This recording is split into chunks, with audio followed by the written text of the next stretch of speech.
Entin, ayo bangun. Jangan lupa matiin AC sama lampunya. Ya, oke, Mi.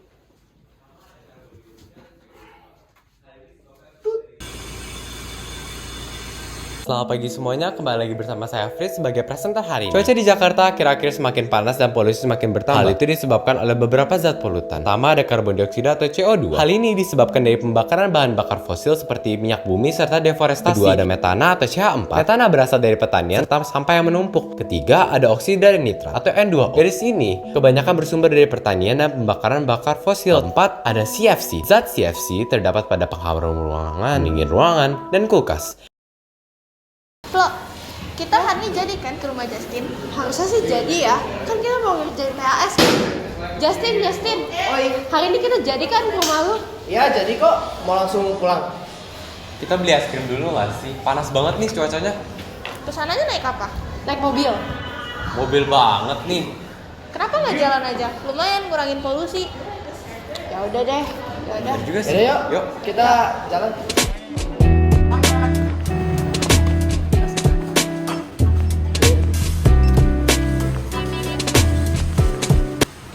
Kalian tahu nggak sih itu Häagen-Dazs makanan dari mana? Soalnya setahu aku perasaan itu makanan impor deh. Coba lihat deh.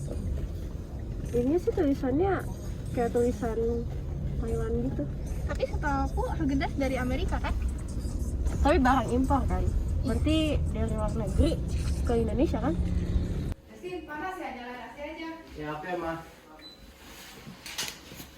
24 hours later. Kita kan mumpung udah di rumah Justin nih, kita ngerjain PAS gak sih? Yuk. Nih, aku ada dapat data. Polusi di Jakarta makin hari makin buruk. AQR di Jakarta pagi hari 119 sama 129. Terus malam harinya 65 sama 60. Itu berarti aktivitas manusia berdampak loh sama kadar polusi di Jakarta.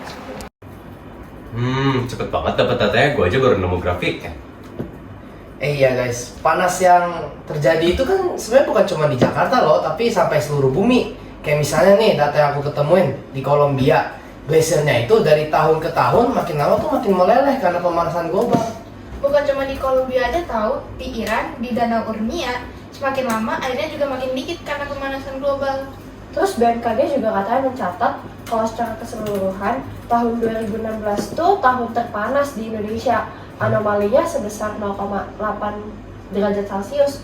Habis itu anomali suhunya juga tahun ke tahun makin naik sampai 2023 ini. Terus juga menurut BMKG, Indonesia mengalami peningkatan konsentrasi CO2 dari 372 ppm jadi 413 ppm. Wow. Oh ya, kalau dipikir-pikir kan sebenarnya panas tuh bukan cuma berdampak kepada hidup kita, tapi berdampak ke hidup hewan-hewan juga. Iya. Iya, tahu nggak sih? Terus karena adanya pemanasan global, perubahan musim kita tidak dapat diprediksi. Air hujan yang tidak kunjung turun, terus cuaca juga jadi makin panas. Akhirnya banyak air menguap. Terus tanah juga makin jadi kering deh. Dan akhirnya mengakibatkan banyak tanaman yang gagal panen. Kayak perkebunan buah persik di Georgia yang mengalami kegagalan panen sampai 90%. Terus juga bisa nyebabin kebakaran hutan kan. Nah, terus gara-gara kebakaran hutan, hewan-hewan juga pada kehilangan tempat tinggal ya. Contohnya kayak orang hutan jadi banyak kan yang keliling-keliling di jalanan. Terus juga tahun 2019 di Australia tuh ada yang mengalami kebakaran hutan. Terus ada banyak hewan yang berdampak kayak koala, walabi. Mereka kehilangan tempat tinggal. Terus juga ada yang hangus terbakar. Tuh lihat deh fotonya. Ih, kasihan banget gak sih? Kasihan banget. Walabinya kayak bebek tangga. Jahat banget. Nah, tadi kan udah dibilang Devi kan tentang kebakaran hutan.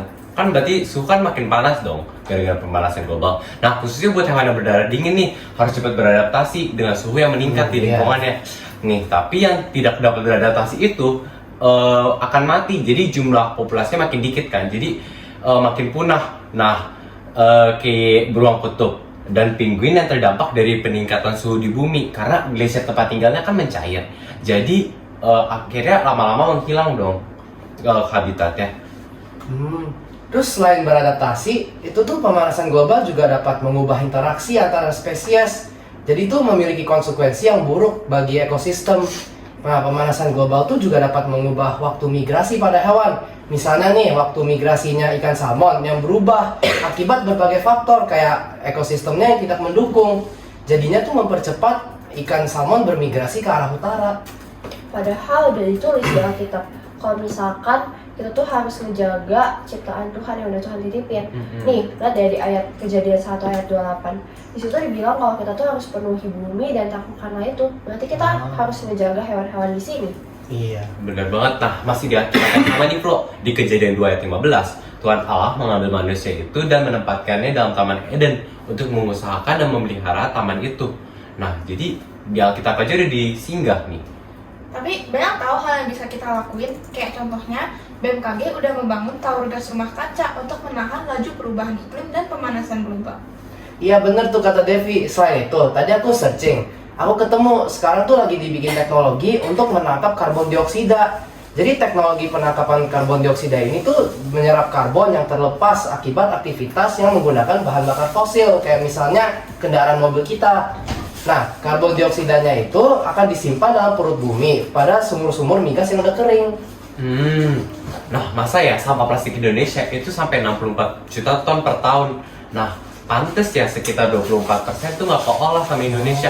Nah, tapi ya ada inovasi dari LIPI atau LIPI yang bisa disebut. Jadi itu adalah sebuah lembaga ilmu pengetahuan Indonesia. Jadi mereka buat tentang bioplastik berbasis singkong gitu loh. Nah, hal ini kan dapat mengurangi emisi CO2 sebesar 70%. Tapi jarang dipakai tahu barang ini. Jadi sebenarnya banyak sih yang bisa kita lakuin buat ngehentiin pemanasan global kan. Kayak mulai dari pakai AC, pakai listrik, terus kita mati lampu. Yes. Terus kita juga kalau misalnya ke tempat yang dekat bisa naik sepeda atau mungkin jalan kaki. Ya udah berarti kita udah selesai dong PAS-nya. Udah. Oke. Thank you guys. Iya, thank you.